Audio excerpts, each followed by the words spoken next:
Oh, glória. Gênesis 3, verso de número 24. Aleluia. Todos acharam? Tem no telão aí também, fica à vontade para acompanhar a leitura.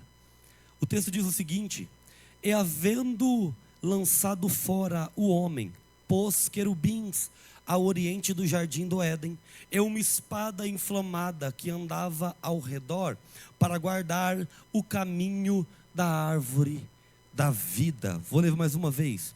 E havendo lançado fora o homem, pôs querubins ao oriente do jardim do Éden, e uma espada inflamada que andava ao redor, para guardar o caminho da árvore da vida. Amém? Pode tomar o seu assento, fique à vontade em nome de Jesus. Bendito é Deus eterno, santo e verdadeiro. Meus irmãos, eu peço que vocês tenham comigo um pouco de paciência. Atentem aqui por alguns instantes, serei breve. Meus irmãos, oh glória, aleluia. Meus irmãos, observe, a palavra de Deus diz que o Senhor Deus, o Deus que nós servimos, criou tudo o que há.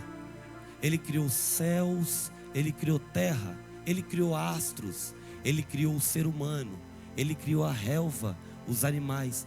Tudo foi feito por Ele, foi feito através de Jesus Cristo, o nosso Senhor.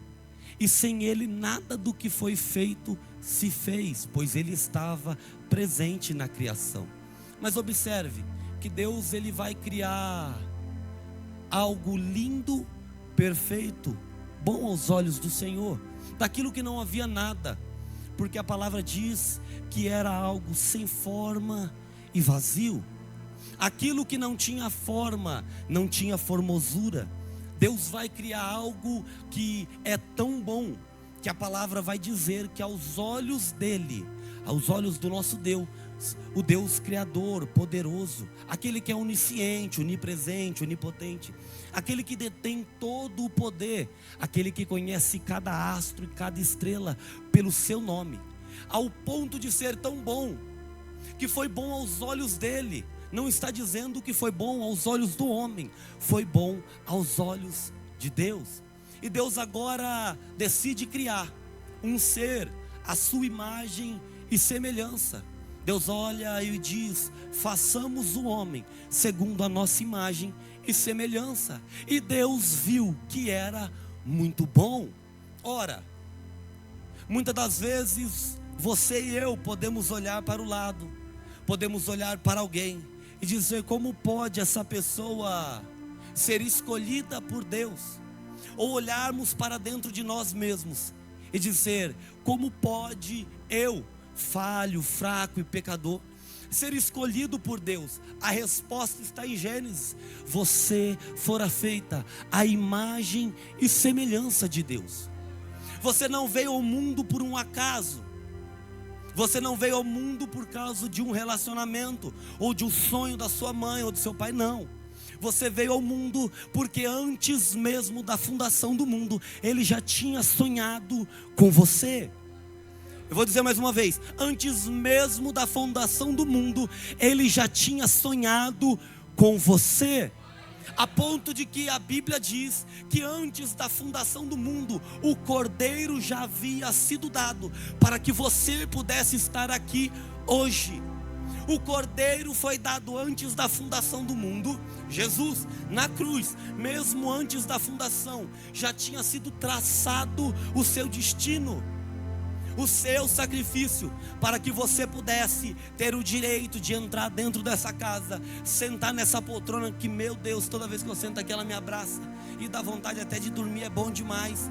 Mas para que você pudesse ter o direito de estar aqui, antes da fundação do mundo, antes de Ele criar o homem, Ele já criou o plano salvífico, que ia te alcançar, que ia cobrir os teus pecados, ia te dar o direito de ser não chamado só servo, mas filhos do Deus Altíssimo. E Deus cria o homem segundo a tua imagem e segundo a tua semelhança. Pega o homem e coloca o homem no jardim, porque Ele cria um jardim no Éden, coloca o homem dentro do jardim e fala: olha, você tem domínio sobre tudo. Os animais estão sob o teu domínio. Você pode dar nome aos animais, fica à vontade, governa aí, fica tranquilo. Mas a palavra diz que ele olha e vê que não é bom que o homem ficasse só. E ele vai criar a mulher agora, da costela de Adão. Ele vai criar a mulher do lado, para ser companheira, para ser aquela que ia andar lado a lado com o homem, para ajudar nos momentos de fraqueza, para ajudar nos momentos que ele se sentisse só. E é assim que acontece. Não tem como um homem dizer que ele tem um ministério firme e fixado em Cristo, se a mulher, a sua esposa, a sua companheira não estiver do teu lado, lhe dando apoio. Porque as nossas esposas, e eu posso falar, acredito por todos, é aquela que nos trava, é aquela que nos bota um limite e fala: opa, vai devagar, não é por aí. Opa, vamos mudar a rota, vamos corrigir a rota. É isso que Deus fez, um ser bom. E agora criou a versão 2.0 melhorada, que é a mulher, para acompanhar o homem. E Deus cria e tudo é muito bom. Até que um dia Eva estava meio sem ter o que fazer. Porque para ter tempo para conversar com serpente, tem que estar com a mente vazia. Para ter tempo para dar ouvido para a serpente, é porque não está se ocupando com aquilo que Deus deu em sua mão. Observe, Deus monta, cria tudo, dá o domínio para o homem e para a mulher e fala: governa agora vocês. Para ter tempo para ouvir serpente, é porque deixou de fazer o que Deus deu para eles fazer. Você está entendendo? E eu sei que hoje é um congresso jovem, mas eu pedi, tenha paciência comigo, nós vamos chegar lá. Quem escuta a serpente é porque pega aquilo que Deus lhe deu, coloca de lado e fala: você pode esperar, agora eu vou fazer a minha vontade. Quer ver quem ouve serpente? Abraão. Recebe uma promessa, fala: olha, você vai ser pai de multidão. A promessa não se cumpre. Agora a sua esposa Sara dá ouvido à serpente, dá ouvido ao enganador e fala assim: olha, dá um jeito naquilo que Deus não fez ainda. Corta um caminho, pula algumas etapas, dá H para ele se deitar, para que você possa ter um filho mesmo que não venha do teu ventre. Mas entenda, o que Deus tem para você vai ser gerado no teu ventre, na tua vida, e você não precisa de cortar caminho.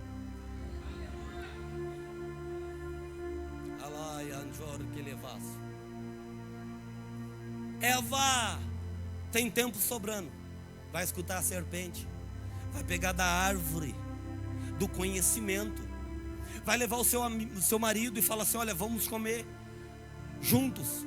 E eles comem, a visão deles se abre. Agora a palavra de Deus diz que Deus vinha na viração do dia para ter com o homem. E Deus chama: Adão, aonde tu estás? E essa pergunta confronta, porque Deus não está falando de geografia, porque é um Deus que é onipresente, que é onisciente, onipotente, não está falando de geografia. Deus está falando de coração, está falando: Adão, aonde foi parar o teu coração?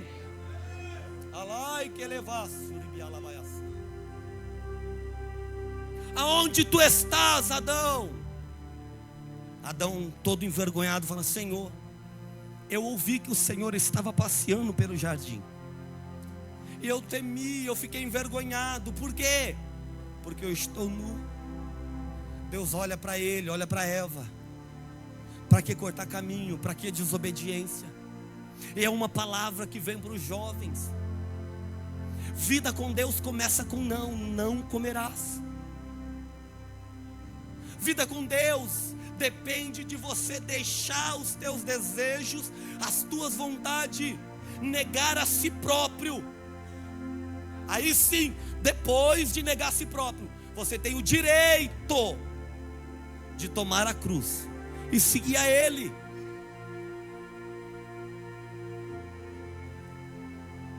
que aconteceu? Estamos nus, estamos com vergonha. Aí Deus faz o quê? A palavra diz que Ele vai vestir, Ele vai dar as vestes a Adão e Eva. E aqui começa o primeiro sacrifício, que já estava conduzindo a visão do ser humano para o sacrifício perfeito do sumo sacerdote. Morre um animal e dá mais uma chance ao ser humano. E agora a palavra diz que Deus, Ele libera sentenças. Sentenças essa, Ele olha para a mulher e fala: mulher, porque você desobedeceu, você vai ter dor de partos. Homem, porque você deu ouvido à sua mulher, você vai ter que comer do suor do teu rosto. Você vai penar, vai sofrer. Ele olha para a serpente e fala: serpente, você é maldita, e você vai se rastejar e comer pó por toda a vida. Aí ele vai lançar uma palavra para Satanás, dizendo: porém, tem um personagem que eles não estão vendo, mas eu sei que está aqui, e eu tenho uma sentença para você também. Presta atenção no que eu vou te dizer, Satanás. Do ventre dessa mulher que você enganou vai vir um. Do ventre da mulher que você enganou vai vir um. Eu vou pôr inimizade entre o mundo e ele. Mas ele vai vir, e você vai até picar o calcanhar dele, mas ele vai esmagar a sua cabeça.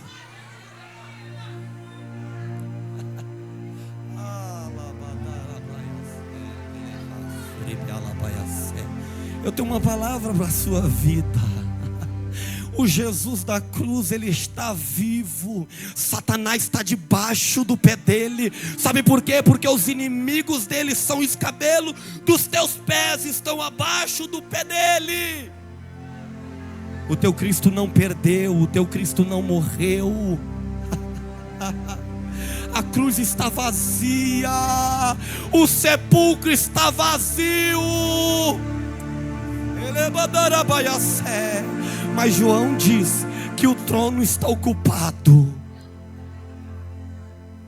Observe, vamos lá. Agora o texto que nós lemos se aplica à história. O texto que nós lemos diz que, havendo lançado Deus fora do jardim, o homem e a mulher, por causa de punição, Ele vai dizer: olha, vamos lançar fora o homem e a mulher do jardim. Vou colocar querubins para defender a geografia, o ambiente, e uma espada inflamada que vai andar ao redor para que eles não cheguem. Por que não cheguem? Porque o homem agora pecou.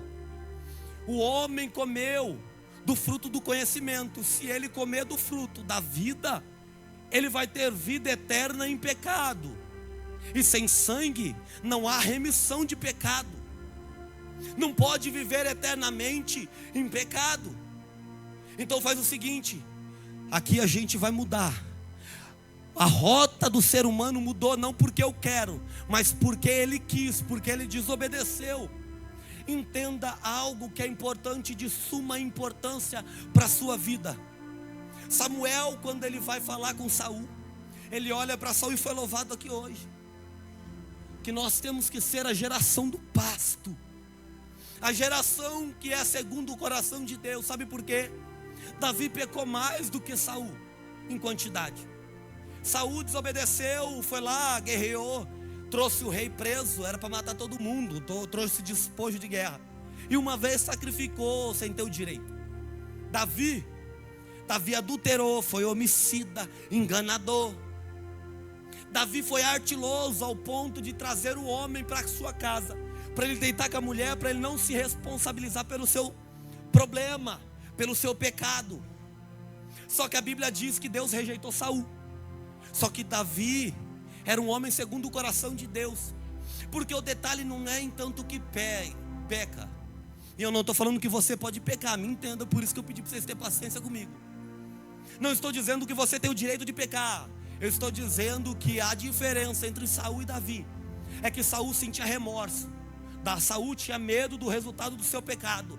Davi, quando pecava, ele jogava pó sobre a sua cabeça, rasgava suas vestes, se prostrava e falava: Senhor, tira de mim o meu reino, tira a minha coroa, tira a minha casa, tira a minha fama, tira o meu poder, tira o meu dinheiro, só não aparta de mim o teu Santo Espírito. Então a questão é arrependimento. Então, se pecou, se arrependa. Filhinhos, não pequeis. Olha que lindo. Filhinhos, não pequeis. Porém, se pecardes, vocês têm um advogado no céu. É o advogado que está vivo, intercedendo pela tua vida, jovem. Mas eles são lançados fora. Deus protege a geografia e o caminho. Agora começa a trajetória do ser humano. Vem os filhos de Adão e Eva. Caim mata Abel. Sete começa a linhagem a qual conhecemos. E Deus tentou relacionamento por diversas vezes, e algumas vezes com êxito. Deus teve relacionamento com Matusalém, com Enoque, a ponto da palavra de Deus diz que Enoque andou com Deus e já não foi visto mais, porque Deus o tomou para si. Entenda algo, observe o que eu vou te dizer. Deus, ele não quer que você só pregue bem, cante bem, ou que você venha para o culto e chore de emoção. Não. Ele não quer que você só leve a ele tributos. Venha à casa do Senhor, oferte a casa do Senhor. Eu sempre digo algo e eu vou dizer para vocês também: não perca 2 horas da vida de vocês dentro da igreja. Invista 2 horas aqui dentro, tendo um relacionamento com Ele. Porque vir e não ter relacionamento é perca de tempo. Não adianta eu estar no ambiente que nós proclamamos ser a casa de Deus e não ter relacionamento com quem é dono desta casa. O que Deus quer de você? Sabe o que Deus quer de você? Relacionamento.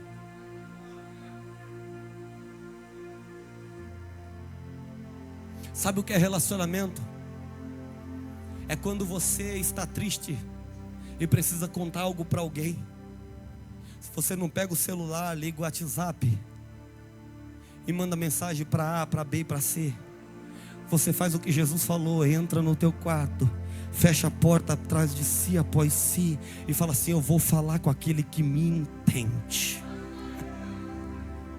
Eu vou ter um momento de relacionamento com quem me entende. Me entende por quê? Porque a palavra diz que era necessário que ele padecesse tudo, para que ele fosse como nós, e entendesse-nos,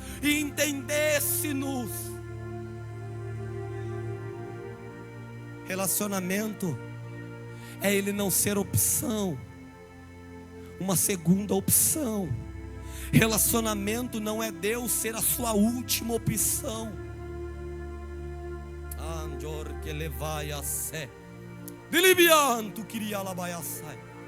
Relacionamento é quando as coisas apertam, você fala: eu vou recorrer a Ele. Relacionamento é quando as coisas estão boas, você fala: eu vou falar com Ele. Relacionamento é quando tem tempestade, você fala: eu vou clamar a Ele. Mas relacionamento é quando tem bonança, você fala: eu vou adorar a Ele, porque eu quero me relacionar com Ele. E Deus começou, por diversas vezes teve relacionamento, mas toda vez que ele teve relacionamento, o homem pecou. Ele teve relacionamento com Noé. A palavra de Deus diz que ele era pregoeiro da justiça. Olha que honra. A pregoeiro da justiça. Um homem que ouviu uma palavra do céu, dizendo: Noé, eu vou fazer chover sobre a terra. Constrói uma arca para você. A medida é essa, é desse modelo que eu quero, é assim que vai funcionar. E sabe o que aconteceu? Eu quero falar algo aqui, eu quero que você preste atenção. Deus veio e falou uma palavra para Noé: Noé, eu tenho um chamado na sua vida. E sabe o que aconteceu no outro culto? Deus não falou nada mais. Aí chegou no culto da outra semana, pastor, Deus não falou nada. Aí passou um mês, Deus não falou nada. Passou um ano, Deus não falou nada. Passou 10 anos e Deus em silêncio. E Noé não estava falando, fala Senhor de novo, fala Senhor de novo. Porque Noé estava ocupado construindo o projeto que Deus colocou no seu coração. Noé não tinha tempo para reclamar ou para questionar por que Deus não falava de novo, por que Deus não testificava de novo, por que Deus não mostrava de novo, por que Deus não abriu o céu para falar com ele, porque ele estava ocupado, largando a serpente de lado e construindo aquilo que Deus lhe ordenara. 120 anos, e a palavra vem de novo. E ele foi tido como pregoeiro da justiça. Sabe por quê? Porque Noé cortava madeira, mas falava: olha, vem vindo uma justiça sobre a terra. Noé pregava madeira, mas dizia: olha, vem vindo um juízo sobre essa terra.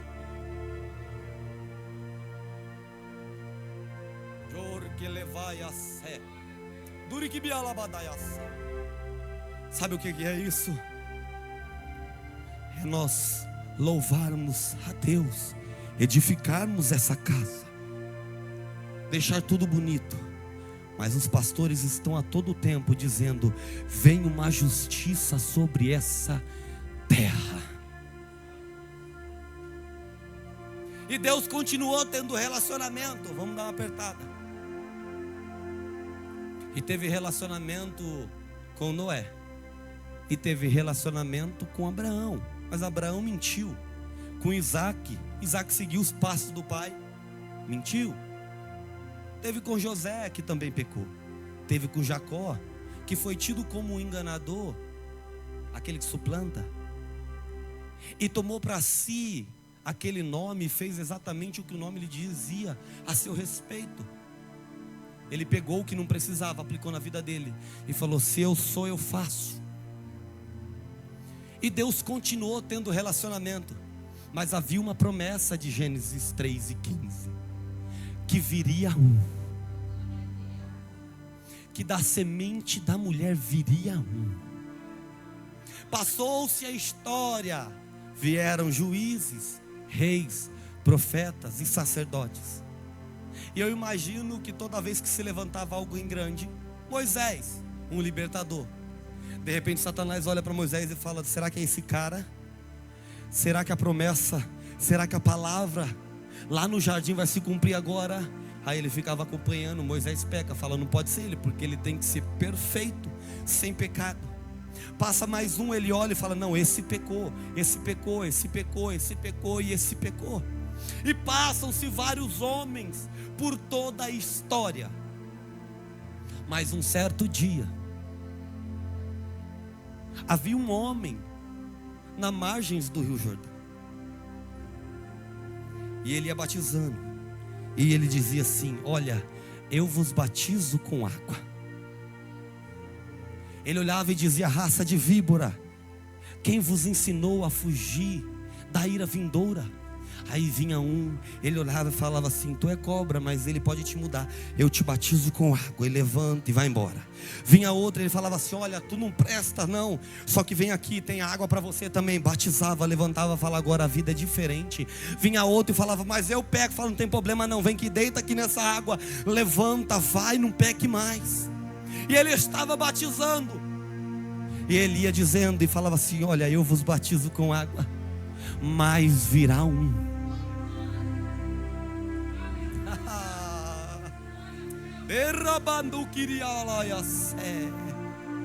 Eu deito vocês na água, mas o que vem depois de mim, o que vem chegando aí, vos batizará com o Espírito Santo e com fogo.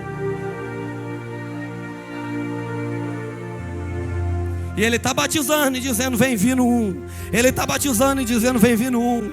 Ele está batizando e vem vindo um, vem vindo um. Quando de repente Ele se coloca de pé, olha lá longe, vem uma multidão. Ele olha para a multidão que segue Ele, olha para aquela que está lá em cima descendo e fala assim: eu estou falando, e agora vocês vão entender do que eu estou falando.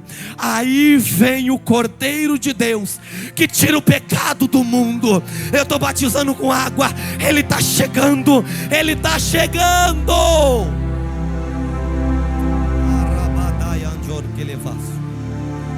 Jesus desce, chega em João, fala: João, como que funciona a fila aí? Tem senha? Fala assim: é para o senhor não, pelo amor de Deus, chega aqui. Aí João olha para Jesus e fala assim: mestre, eu não posso te batizar. Por que, João? Porque eu não sou digno de desatar as sandálias do seu pé. O povo olhava para João e falava assim: João é grande, o pastor é grande, o líder é grande, aquele que profetiza é grande, aquele que canta é grande, aquele que prega é grande. E o coitado está dizendo: eu não sou digno, eu não sou digno de desatar as sandálias do pé daquele que é grande. Sabe por quê? Porque eu sou pequeno, mas Ele é grande. Eu sou falho, mas Ele é perfeito. Eu não posso, mas Ele pode. Eu não tenho poder, mas Ele detém todo o poder em suas mãos.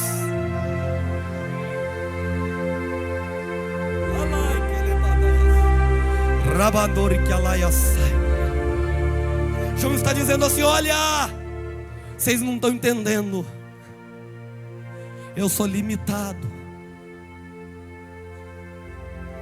João está dizendo assim: olha, quando eu tenho um problema, vocês olham para mim e acham que eu sou pregador, que eu sou pastor, que eu sou líder, que eu sou... Tudo bem, vamos lá. Só que quando eu tenho um problema que está na força do meu braço, eu resolvo. Mas tem horas que a minha alma se angustia, passa do meu limite, eu não posso resolver. E aquilo que eu não posso, Ele pode. Eu clamo a Ele. Aquilo que eu não posso, Ele pode.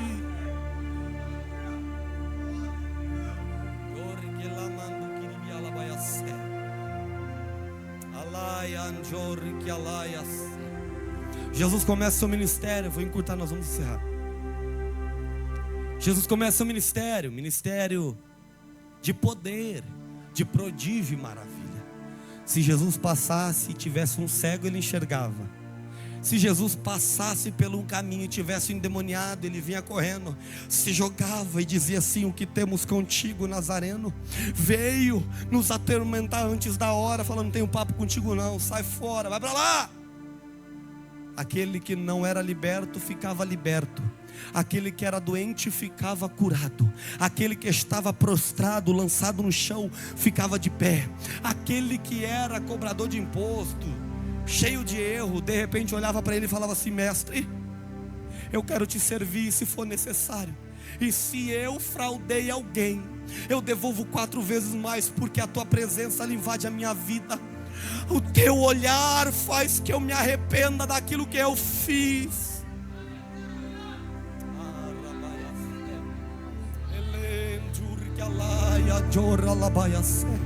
Sabe o que Zaqueu diz? Zaqueu está dizendo: eu não preciso de 40, 50, 100 anos de tempo contigo.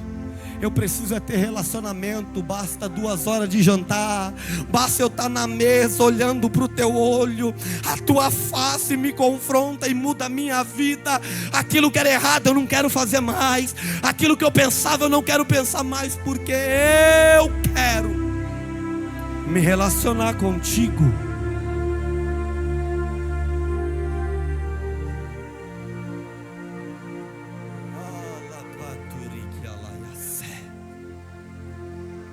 Eu por muito tempo, eu estava falando com o presbítero Rafael, eu por muito tempo, pastor, começo da minha caminhada, eu ainda sou novo, mas comecei bem mais novo, e eu tomei um conhecimento que eu dizia, pastor, que Deus muda caráter e não muda personalidade. Só que eu falava o que não sabia. E eu comecei a ler as escrituras. E eu entendi que quando Deus muda o meu caráter, a minha personalidade também é transformada. Então Ele não muda uma parte do meu ser. Sabe por quê? Porque Paulo diz assim: eu já não vivo mais eu, mas Ele vive em mim. Paulo vai dizer: eu sou escravo de Cristo. A minha vida, quem comanda já não sou mais eu. Eu já não tenho mais o controle, porque Ele habita em mim. Então se Ele fala para mim, Paulo vai dizer: olha, eu queria ir para um lado e o Espírito me impulsionou para o outro. Eu queria visitar um povo e o Espírito me conduziu para o outro. E eu ia para onde? Eu ia para onde o dono do templo manda, o dono da casa manda.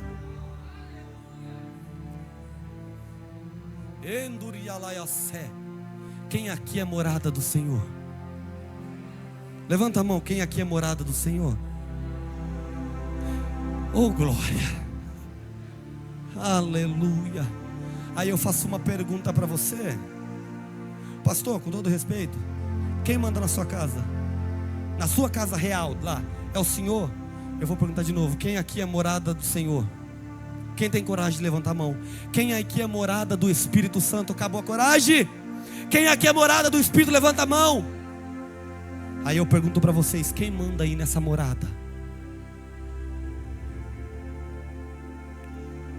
Quem manda não é visitante. Quem manda não é as paredes. Quem manda é o dono. E se você é morada, Ele habita em você, Ele não paga aluguel.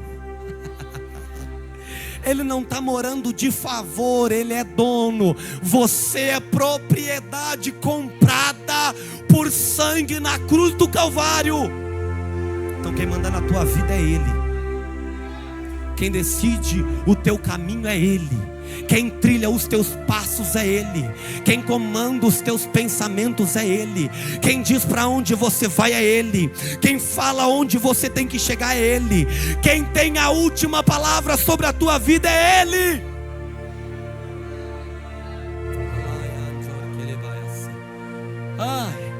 Eu luto com meus pensamentos que me dizem que eu não sou ninguém, que eu não vou chegar a lugar nenhum. Eu luto porque o pensamento pode vir, mas o dono da casa está falando: se eu falei que vai chegar e ponto final.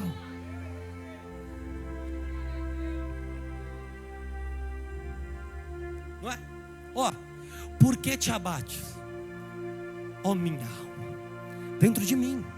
Imagina só, eu acredito que todo mundo entenda que nós temos 3 essências. Somos corpo, espírito e alma. Aí o salmista está olhando e dizendo assim: você aí dentro, por que você está abatido?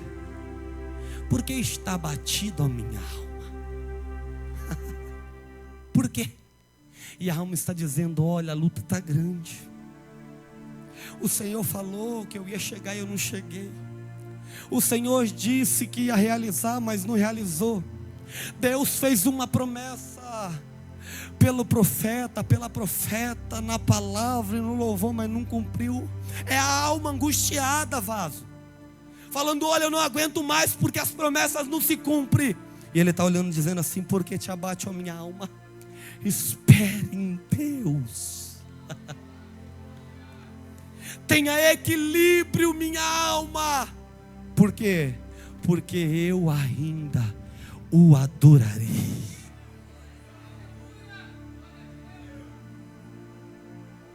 Oh glória. Você pode, tem o direito de hoje olhar para dentro dessa morada que é você e dizer: por que te abate, ó minha alma? Se Ele prometeu, Ele vai cumprir, porque Ele é fiel.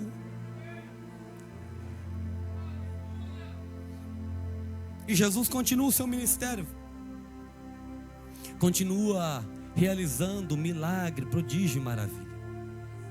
Só que num certo discurso, Jesus está dizendo: olha, é o seguinte, o Filho do Homem vai ter que morrer.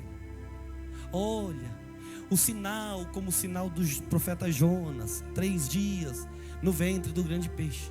Olha, Jesus está dizendo repetidas vezes, e o povo não está entendendo. Aí um dia ele vai falar: olha, eu tenho que morrer. Eles olham e falam: não. Aí Jesus olha e fala para eles assim: calma aí, Vocês não estão entendendo, eu preciso ir para que o Espírito desça. Vocês não estão entendendo. A mente de vocês é limitada. Vocês estão com problema, se sentindo angustiado porque eu vou subir, mas quando eu subir, eu vou rogar ao Pai e Ele vai enviar o Espírito para cá, que vai ser o vosso Consolador, que estará com vocês até a consumação dos séculos. Vocês estão entendendo? Estão entendendo, oh glória, todo mundo está feliz, a promessa foi feita, aleluia.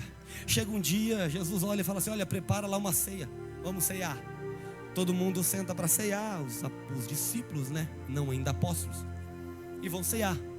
E Jesus vai dizer: olha, o que está acontecendo aí? E está dizendo: quem é o maior? Quem é o maior? Quem é o maior? Quem é o maior? Quem é o maior? Quem é o maior? E Jesus só estava preocupado em lavar o pé deles. Jesus só queria servir. Quem é o maior? Quem é o maior? Quem é o maior? Quem é o maior? Jesus fala assim: olha, no meio de vocês um vai me trair. O desespero bate. Todos olham e dizem assim: quem será? Será que eu vou trair? Será que eu vou pecar? Será que Ele não vai mais me perdoar? Jesus está sentado, tranquilo na dele. Tem um papo com Judas, fala: Judas, o que você tem que fazer, vai e faz de uma vez. Faz logo. Judas sai, traz Jesus. Jesus chama 3 e fala: vamos orar, porque a minha alma está angustiada até a morte. E olha a alma aí de novo. Olha a alma do ser humano entrando em ação de novo. Jesus está angustiado. Vamos orar. Vamos orar. E vai orar. Os discípulos não oram. Jesus fala assim: vocês não podem orar comigo. Não dá, é sono demais. Vai dormir, dorme e ora, dorme e ora, dorme e ora. Chegou a multidão para prender Jesus. Eu estou resumindo, gente. Pedro que recebeu uma palavra. Pedro que ouviu: olha, Simão Pedro, bendito és tu, porque quem te revelou essa palavra, que eu sou o Filho do Deus vivo, não foi carne nem sangue, mas foi o meu Pai que está no céu. Pedro, você é top. Passou um tempinho: Pedro, sai para trás de mim, Satanás. Está querendo impedir o progresso do chamado. Esse Pedro agora saca uma espada. E eu, para mim, um pescador não era tão bom de espada, não era soldado. Para mim, ele não mirou na orelha de jeito nenhum. Se vocês tiverem outro entendimento, não tem problema. Até tinha um povo bom de espada, não era Pedro. Pedro tenta matar, não consegue. Jesus cura e o conflito bate. Por quê? Porque eles esperavam o reino que viria sobre a terra, um terreno. Quando Jesus vai ser preso, Pedro fala assim: agora eu mato o primeiro, os outros seguidores se levantam, nós fazemos uma revolta e tomamos de novo o nosso território da mão dos romanos. Jesus pega a orelhinha de Malco, cola no lugar, fala: Pedro, guarda a espada, porque quem fere com ferro é ferido. Guarda a espada aí, querido. E Jesus é levado, é preso. Jesus é levado, apanha. E eu quero que você lembre que Jesus apanhou pela sua vida. Jesus sofreu pela sua vida. Cuspiram na sua face, colocaram na cabeça dele uma coroa de espinho e batiam com uma cana em cima. Chicotearam com um instrumento chamando azurrá, com pedaços de osso de carneiro, rasgava suas costas, o seu lado, a ponto de ficar exposto os seus órgãos e os seus ossos. Foi isso que Jesus sofreu. Mas eu quero chegar em um ponto mais à frente. Jesus é levado para ser crucificado. Alguém tenta intervir, não funciona, porque o projeto de Deus não pode ser impedido. Jó vai dizer que nenhum dos teus planos podem ser frustrados, impedidos. Jesus é levado à cruz, é pendurado, sua mão e seus pés são pregados. Está lá na cruz, um soldado vem, fere o lado dele com uma lança. Jesus grita até Telestai, está consumado, o preço está pago. Paulo vai dizer lá na frente que a cédula que era dele que fazia de nós prisioneiros, foi pago e prego na cruz do Calvário. Escrito está consumado. O preço pela sua vida foi paga na cruz. Amém? Amém? Oh, glória. Foi pago o preço, Jesus morre. Ou melhor, Jesus entrega o teu espírito. A morte não tem poder para tocar nele, então ele entrega o seu espírito. Jesus é sepultado. Após 3 dias, Jesus ressuscita. As mulheres, domingo de manhã, vão levar incenso, vão levar óleos para ungir o corpo. O sepulcro está aberto, o desespero se bate. Olha, levaram o corpo do meu Senhor. Chega alguém e fala assim: mulher, por que você procura entre os mortos aquele que vive? Jovem, por que você procura entre os mortos o sonho que ainda vive? Sabe por quê? Porque o desespero dela é que a promessa estava morto. O homem que vinha para remir, para redimir, para levantar o povo foi morto, foi sepultado. A promessa morreu, mas ressuscitou, está vivo. E glória a Deus por isso. Jesus fica ainda 40 dias entre o povo e dar as últimas instruções. Olha para Pedro, certo dia na beira da praia, e fala: Pedro, tu me amas? Eu te amo. Pedro, tu me amas? Eu te amo. Ei, Simão, tu me amas? Então apacenta minhas ovelhas. Top. Pedro olha para João, e aqui eu quero chegar. Olha para Jesus nesse fatídico dia e diz assim: e com este João? E com esse aqui, o que vai ser dele? Porque o Senhor está falando para mim que quando eu era jovem eu ia pelo caminho que eu queria, porque eu tinha força. Mas chegará dias que vão me prender e vão levar eu para lugares que eu não quero ir. E esse João? Jesus olha para ele e fala assim: que te importa, Pedro? Se para mim importa que ele viva até que ele me veja em glória. Que te importa, Pedro? Se importa que para mim ele viva até que ele me veja em glória. E vamos embora, segue o teu rumo. Os apóstolos começam a pregar o evangelho e vão pregando o evangelho. E eu quero chegar no texto, vou passar por ele. 2 Coríntios 12, 10. 2 Coríntios 12. Eles vão pregando e vão vindo discípulos e discípulos e discípulos e discípulos, e pessoas se convertendo. Mais e mais e mais almas.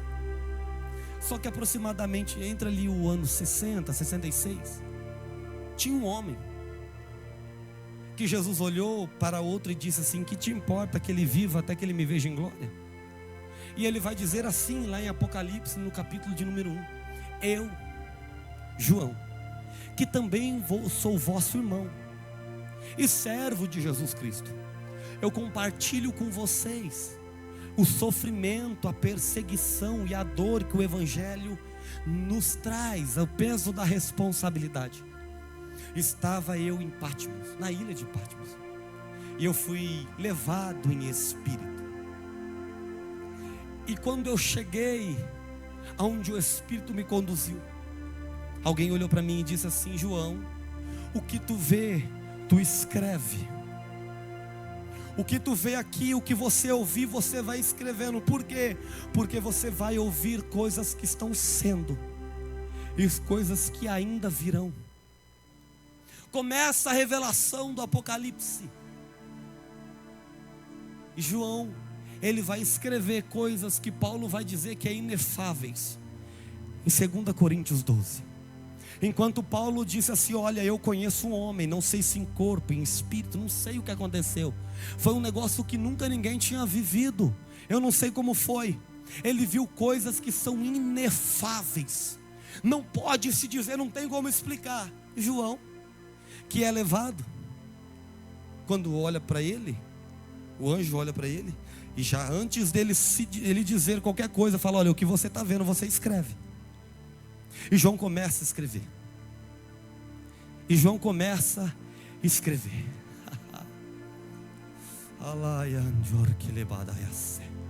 João vai dizer que ele viu ruas como de ouro. Como de ouro. Ele viu muros que brilhavam. Ele viu um grande trono e um que estava sentado sobre ele. e um rio que corria por debaixo do trono. E ele viu 24 anciões assentados em seus tronos.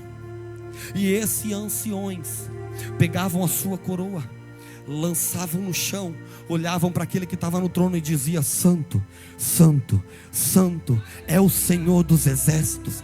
Santo, Santo, Santo é o Senhor. Olha o movimento. Eles pegavam a coroa, colocavam na cabeça, pegava a coroa, lançava no chão e dizia: Santo, Santo, Santo é o Senhor dos exércitos. João vê na mão daquele que está no trono um livro, e ninguém podia abrir o livro porque estava selado. Quando João está vendo por dentro, tem algo acontecendo.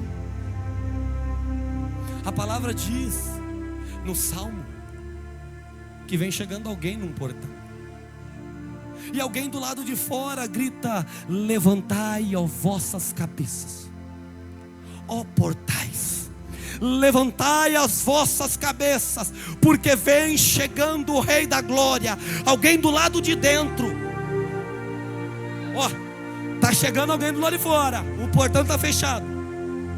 Alguém lá de dentro, de fora grita: está chegando o Rei da Glória.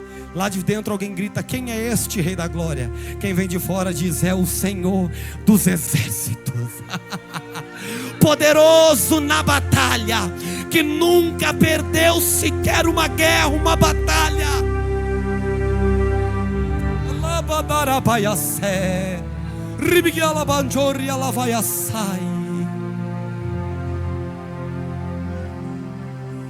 Isaías vai dizer que as vestes dele são brancas, e o seu cetro, o seu manto, ele enche todo o templo. Oh glória, oh glória. Sabe o que acontece? É uma visão. Eu acredito que a maioria sabe, mas eu vou contar para vocês. Um rei, quando ganhava uma guerra, ele cortava parte de uma veste do rei e do exército inimigo, ele costurava sobre a sua veste. Quando Isaías está dizendo que a veste dele enche todo o templo, Isaías está dizendo: ele é aquele que nunca perdeu uma batalha. É aquele que todo inimigo que se levantou caiu. Todo aquele que se colocou em pé tentando impedir a mão dele, caiu, porque ele é poderoso. É esse que está chegando lá de fora e entra. Abra aí, porque ele está chegando. Jesus entra.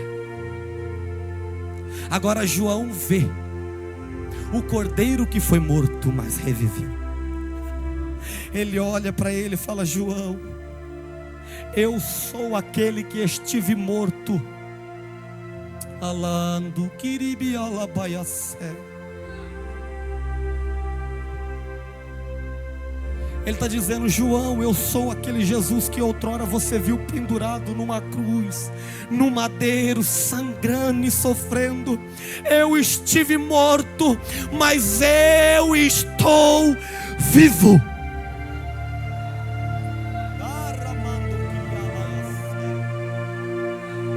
Eu posso orar? Posso pedir para pôr em pé? Se coloca de pé, vamos encerrar.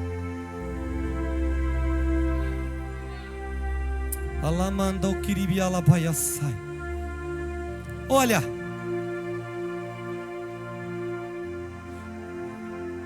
Paulo vai dizer que para que ele não se gloriasse na excelência das revelações, lhe foi posto um espinho na carne, esse tal que ele rogou 3 vezes ao Pai que tirasse dele.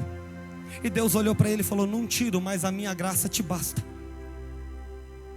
Eu não tiro, mas a minha graça te basta. E ele vai dizer assim: sabe por quê?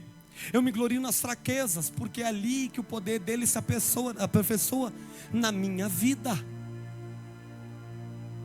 Aí ele vai dizer assim, no texto deste congresso, do 10: porque quando eu estou fraco, eu sou forte. O texto diz: quando eu estou, estar é transitório, é passageiro, vai passar. Nós estamos nessa terra, mas nós somos do céu. Quando eu estou fraco, O poder dele vem sobre a minha vida, me coloca de pé e me mostra que eu sou forte em Cristo Jesus que venceu.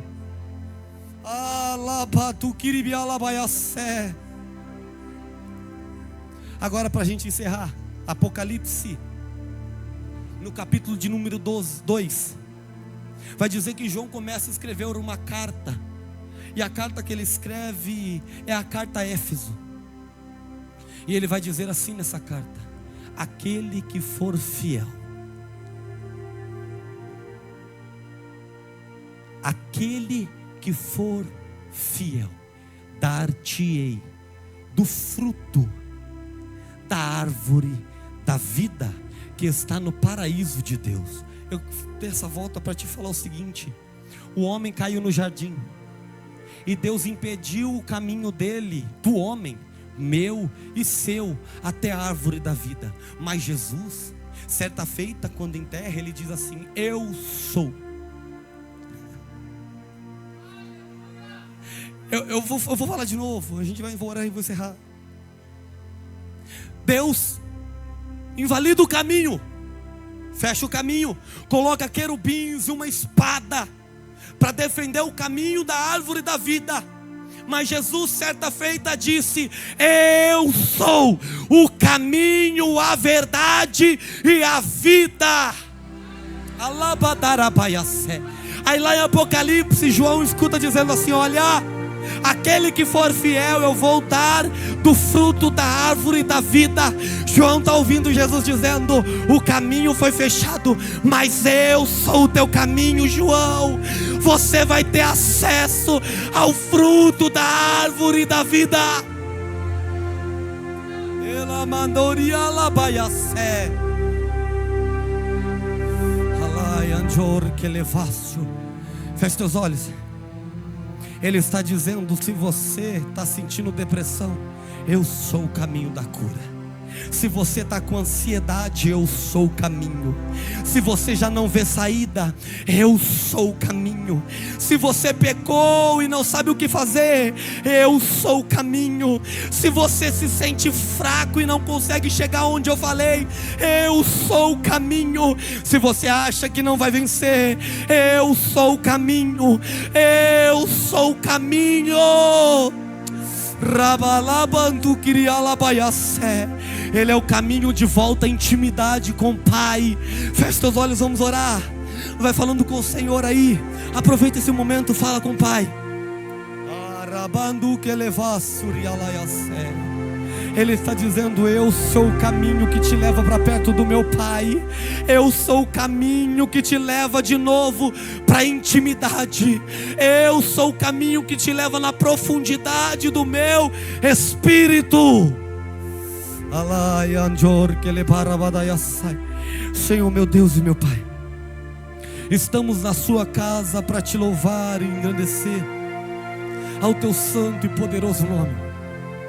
Te louvamos e bendizemos a ti, ó Pai, neste momento.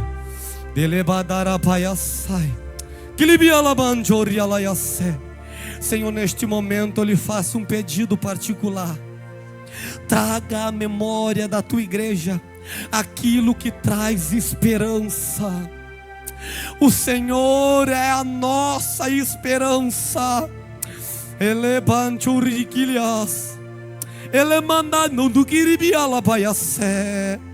Derrama poder sobre estes jovens. Alai que levanturias. Revista, Senhor, a tua igreja com poder, com graça e unção, Senhor, porque nós entendemos que tu és o nosso caminho. Então, ó Pai, muito obrigado por tudo que tem feito em nossas vidas, Senhor, ó Pai. Assim nós te pedimos e já te agradecemos em nome de Jesus. Se você recebe essa palavra, dá uma salva de palmas para aquele que é digno de honra, glória, louvor e adoração. Muito obrigado em nome de Jesus.